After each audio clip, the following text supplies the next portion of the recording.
I dated a single mother for a year and now she's demanding child support from me. My name is Hector, I'm 28 years old, and I never thought I'd find myself in a situation as absurd as the one I'm living through right now. I'm not the type to share my personal life on the internet, but this has become so ridiculous that I need to vent, and who knows, maybe some of you can give me your opinion on what's happening. A little over a year ago, I met Pamela, a coworker. From the first moment I saw her, I knew she was the kind of woman who would catch my attention, charismatic and intelligent. It didn't take us long to get along well, and eventually we started dating. From the beginning, she was honest with me. She was a single mother to a 2-year-old boy named Kevin. I'm not going to lie. At first, the idea of dating someone who already had a child scared me a bit, but Pamela assured me that she wasn't looking for a dad for him, just a partner to share her life with. I decided to give it a chance. Our relationship progressed quite naturally. At first, we only saw each other when she had time, since her priority was her son, which was completely understandable. Little by little, as things between us got more serious, I started getting to know Kevin. He wasn't a bad kid, though he had his tantrums like any child his age. I made an effort to get along with him. I even bought him toys or took him to places I knew he'd like. It seemed like the right thing to do, considering I was dating his mother. Pamela and I complemented each other quite well. She was an organized and structured person, which balanced my more relaxed personality. However, there were moments when I felt she was putting too much burden on my shoulders. For example, when we went out to dinner, I often ended up paying because she said her salary barely covered Kevin's expenses. I also started noticing that, although at first she insisted I had no responsibility toward her son, I was increasingly involved in things a father would do. Picking him up from daycare when she couldn't, taking him to the doctor when he got sick, and even watching him some afternoons while she had things to do. At first, none of this bothered me. I understood that being a single mother wasn't easy and I wanted to support her. But as the months went by, I started noticing that Pamela was relying on me too much. There were times when I felt she took for granted that I'd always be available for her and her son, as if it were an obligation rather than an act of affection. There came a point when I felt I was assuming the role of a father without having consciously decided to. Despite this, I tried to move forward. I loved her, and in spite of the small problems, our relationship was good. However, my perspective changed completely when, after a year together, Pamela started making comments I didn't like. Things like, "Kevin loves you so much, you're like his dad," or, "I'd love for us to be together forever, forming a family." These phrases made me realize that, although I'd entered the relationship on the premise that I had no paternal responsibilities, she had started seeing me as something more. The situation made me even more uncomfortable when one day, in a casual conversation, Pamela asked if I'd be willing to help her with some of Kevin's expenses, since you spend so much time with him and he sees you as a father. That was the first real red flag that made me question where this relationship was heading. I didn't respond right away, but in my head, the idea that she was asking me for money for her son, when she'd said from the start that she wasn't looking for a father, really bothered me. Instead of arguing, I tried to change the subject. But from that moment on, things changed. I felt Pamela started pressuring me little by little, with subtle comments like, "If we lived together, it would be easier for all three of us," or, "It would be nice for Kevin to have a constant father figure." This made me reflect on my role in the relationship. I had no problem being with Pamela, but I didn't want the relationship to turn into a burden of responsibilities I'd never agreed to. I wasn't Kevin's father. I had no obligation to him, and although I got along well with the kid, that didn't mean I was willing to take on the role of provider. That's when I decided to set some boundaries. In an honest conversation, I told Pamela that I loved her, but I wasn't ready to assume the role of Kevin's father figure. I was worried that, little by little, Our relationship was heading in a direction we hadn't agreed on from the start. She listened but didn't say much. She just nodded and said she understood. For a moment I thought everything was resolved. But what I didn't know was that this was just the beginning of the real problem. Because what came next exceeded any expectations I might have had. At first, when I set boundaries in our relationship, I thought Pamela would take it maturely, that she'd understand it wasn't fair to treat me like Kevin's father when I was just her boyfriend. But it didn't take long for me to realize I was wrong. Instead of accepting my boundaries and moving forward with our relationship in a more balanced way, her attitude began to change drastically. At first, it was small things, almost imperceptible. Sharper responses in conversations, less affection, and a kind of coldness that hadn't been there before. If before she'd greet me with a kiss and a smile when I arrived at her house, now she barely looked up from her phone. If before she'd send me sweet messages during the day, now she replied with monosyllables and sometimes even left me unread. I tried not to make a big deal out of it. I thought maybe she was going through a bad time, perhaps work issues or stress with Kevin. But soon I started noticing something else. Her comments became more aggressive, more cutting. "If you were a real man, you wouldn't complain so much about helping me," she snapped one day when I reminded her I couldn't pay for all her outings with Kevin. "My ex never complained when he had to pay for something for Kevin," she said on another occasion, as if comparing me to the child's father.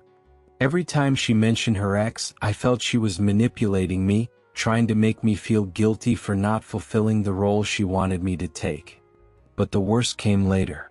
Over the months, our fights became more frequent. I felt that every time we saw each other, Pamela brought up some topic to argue about. Either because I wasn't helping enough, or because I didn't want to be with her and Kevin all the time, or because I refused to pay for some bill that, in my opinion, wasn't my responsibility. It exhausted me. The relationship no longer felt like something beautiful, but like a burden.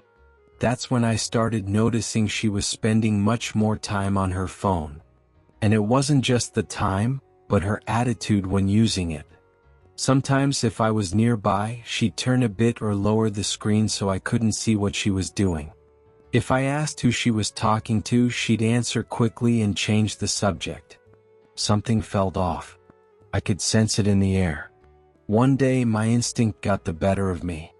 I'm not the type to snoop on someone else's phone, but this time I felt I had to.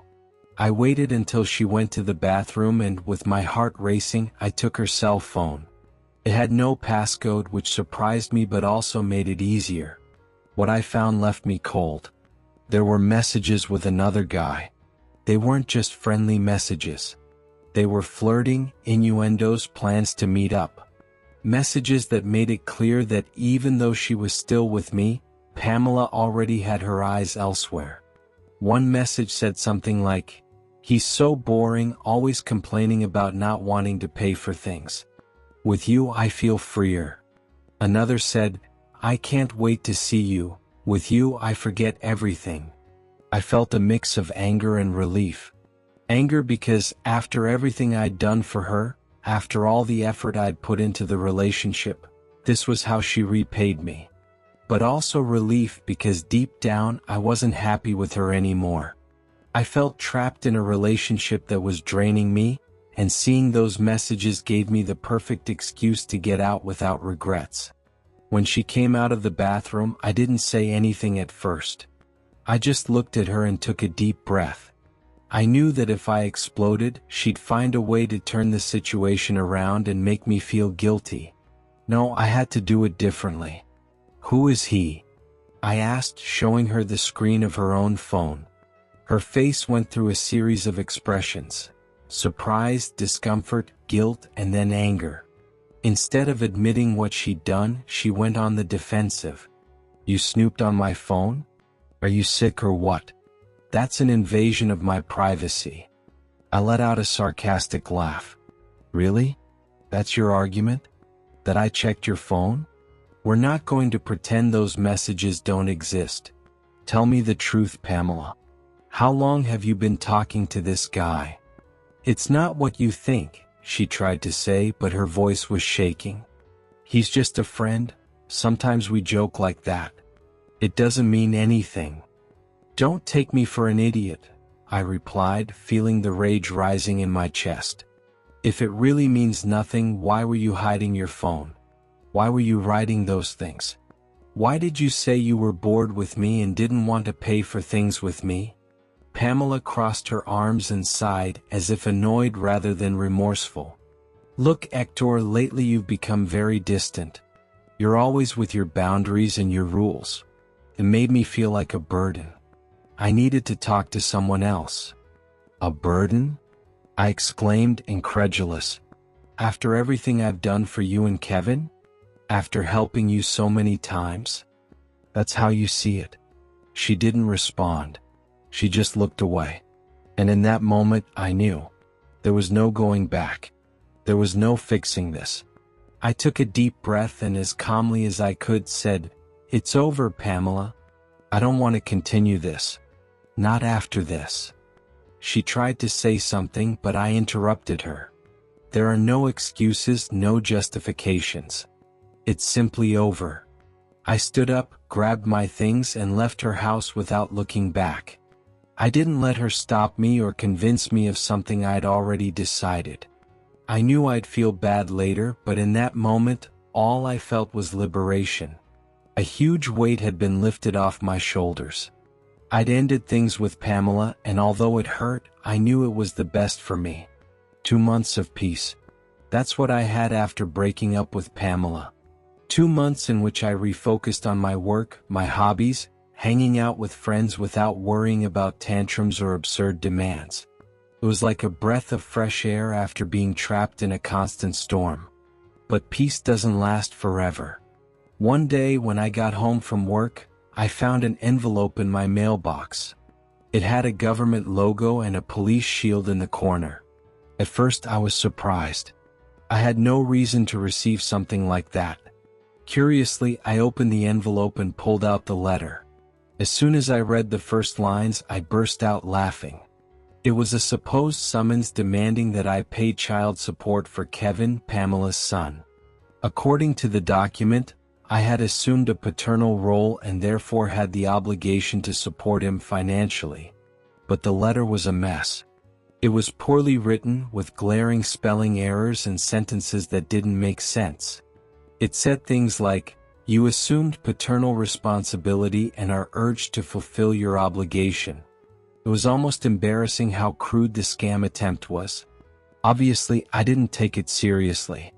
I tossed it aside and went on with my life. I had no legal obligation to Kevin, and besides, I'd never adopted him or signed anything related to him. Anyone with half a brain would see that letter had no validity. However, the next day things got weirder. I was at home watching TV when I heard the doorbell. When I opened it, there was a guy in a cheap suit holding the same envelope I'd received the day before. He looked at me with a serious expression, as if he were really doing important work. "Good evening, Mr. Hector," he said in a grave tone. "I've come to warn you about a legal situation that could have serious consequences if you don't fulfill your responsibilities." I looked at him, trying not to laugh. I didn't know if I was in a bad play or if this guy really thought he'd fool me. "And what responsibilities are those?" I asked with fake seriousness.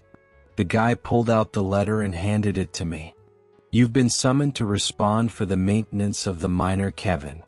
You assumed a paternal role, and the law requires you to fulfill your financial obligations. If you don't, we could proceed legally."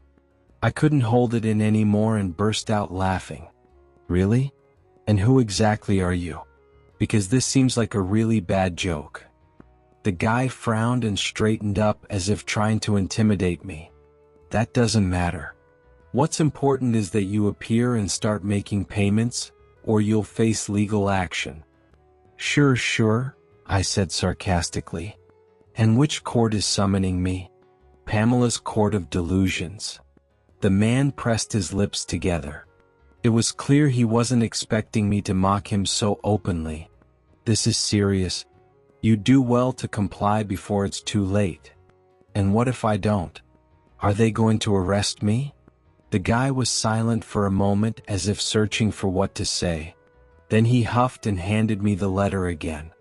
Take responsibility. Kevin needs it. He's not my son, I replied firmly. I have no obligation. So do me a favor and tell Pamela to find another way to solve her problems because I'm not falling for this.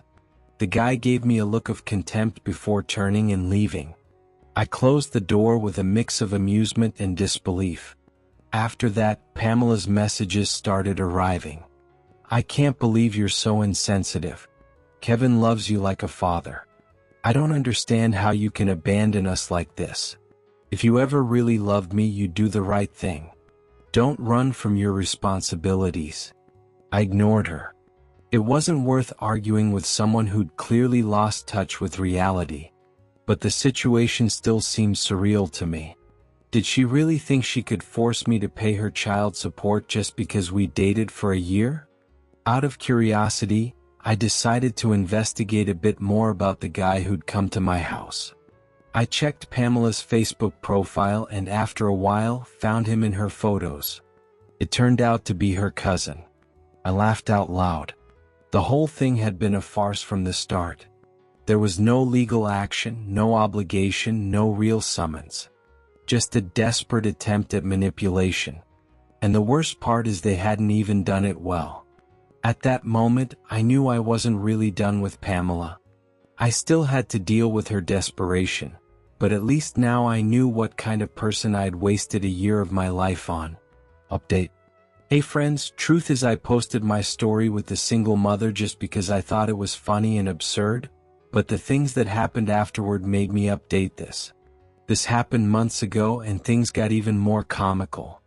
Weeks passed, and although I'd already put the whole Pamela issue behind me, her messages kept coming relentlessly. It didn't matter if I ignored her or blocked a number, soon another one would appear. Take responsibility, coward. Kevin needs you. Don't be a jerk. You're going to regret all this.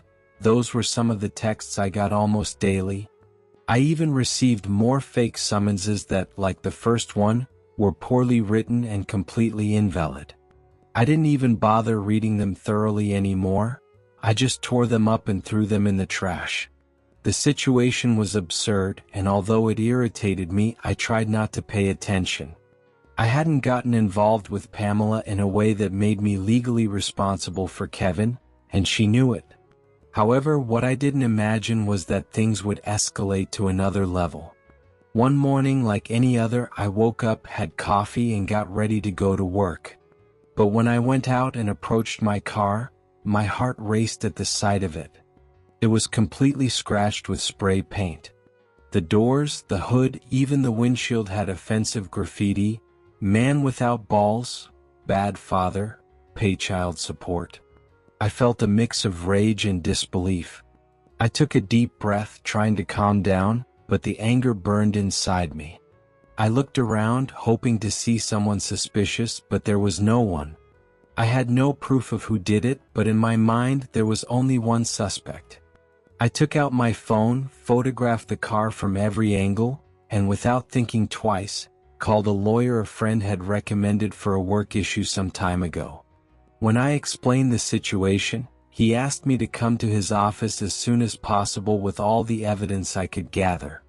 So, without wasting time, I called work to say I'd be late and headed to the lawyer's office. When I arrived, I showed him the photos and told him everything that had happened since the first fake letter. He listened attentively, nodding occasionally and taking notes. "Let me tell you something, Hector. You have no legal responsibility for the child. There's no document obligating you to pay child support. So what this woman is doing is completely illegal. And regarding the damage to your car, that's another level of harassment and vandalism. This needs to be taken seriously." His words calmed me a bit. I knew he was right, but I needed to hear it from someone with legal experience. "The first thing we'll do," he continued, is file a formal complaint. We'll gather all the evidence of the messages, the fake summonses, and the damage to your vehicle. And with that, we'll proceed legally against her. Not only will she have to pay for the damages, but we can also request a restraining order so she stops bothering you." I didn't hesitate for a second. I spent the rest of the morning with him, putting together all the documentation and signing the necessary papers.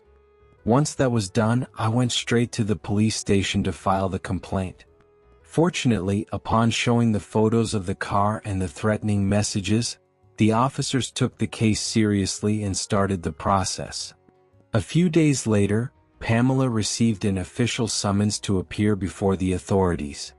I don't know what her reaction was, but I do know she tried to contact me several times.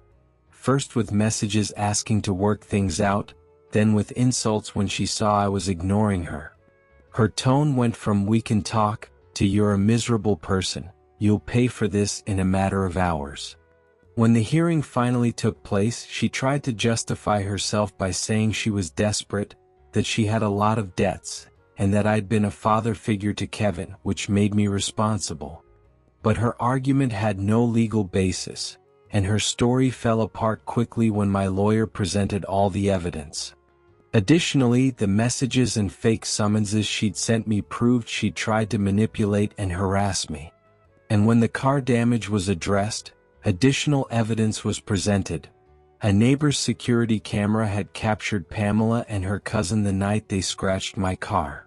Pamela's expression changed completely when she saw the video. She knew she had no escape. The final outcome was clear. Pamela was ordered to pay all the repair costs for my car, plus a fine for harassment and document forgery. She was also warned that any future attempt to contact me would result in more serious legal consequences. When we left the courtroom, she tried to talk to me one more time. She looked defeated, as if she was just realizing the magnitude of what she'd done. She looked at me with teary eyes and said softly, "I didn't want it to end like this." I looked at her steadily for a few seconds and then replied, "You brought it to this point, Pamela." And without saying more, I turned around and walked away. I had nothing else to say to her. Since then, I haven't received any more messages or threats. I feel relieved to have put an end to all this once and for all. But above all, I've learned an important lesson. You have to be very careful with the people you get involved with. No matter how good things seem at the beginning, you always have to watch for warning signs. Now, I'm moving on with my life without looking back, and I hope Pamela does the same for her own good.